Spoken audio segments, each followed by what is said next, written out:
Far too often, human error leads to injury and death. A new able seaman on a ro-ro had little experience and less training. He'd paid cash for his counterfeit certificate. The bosun already had misgivings. When a ballast tank had to be prepared for survey, he warned the newcomer to study the tank entry procedure and follow it to the letter.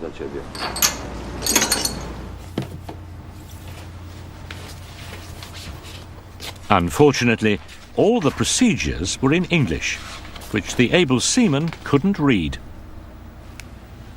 To save face, he improvised. Not expecting to be in the tank long, he posted a man at the entrance to keep an eye on him. It was a risk that didn't pay off. In less than a minute, the able seaman collapsed.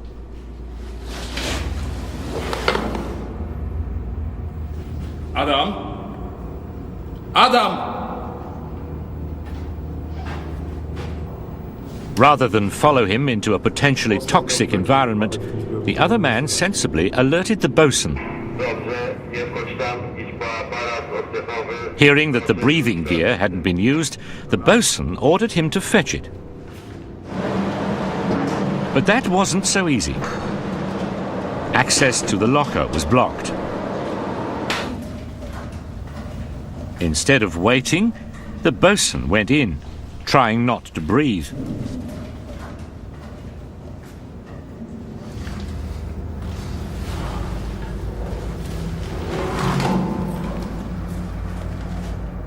By the time the rescuers arrived, there were only bodies to bring out.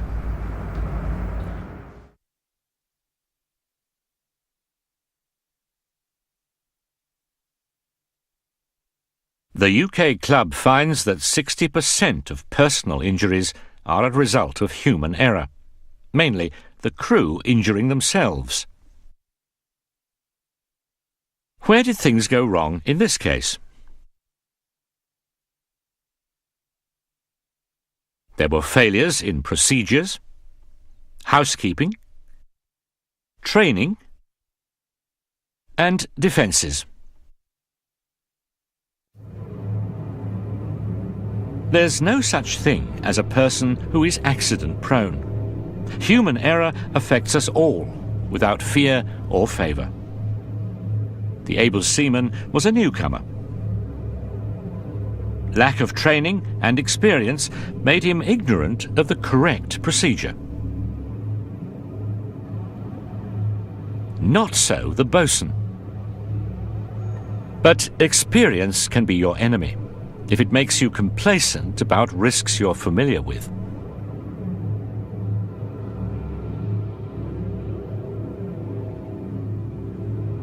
Two very different men took the same action and paid the same awful penalty. If the latent failures had been spotted, it would never have happened. Good procedures are central to preventing incidents. The ISM code now requires all ships to have written procedures for every operation affecting safety. These must be available to the crew and in a language they understand. The bosun did well to point the able seaman toward the right procedure, but didn't confirm that he'd understood it, as the code requires. So much is made of safety management systems, it's tempting to see them as a substitute for thought.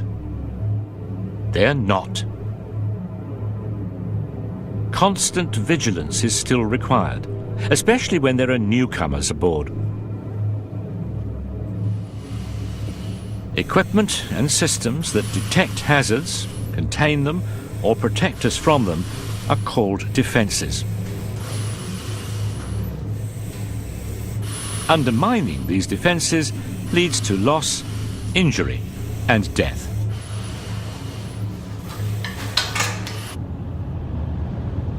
Yet the UK club's inspectors routinely find fire doors lashed back, life rafts hard to deploy, fire hoses and lifebuoys missing.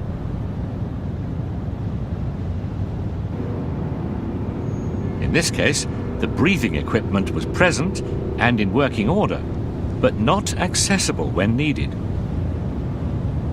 Such failures in housekeeping can have costly and tragic results.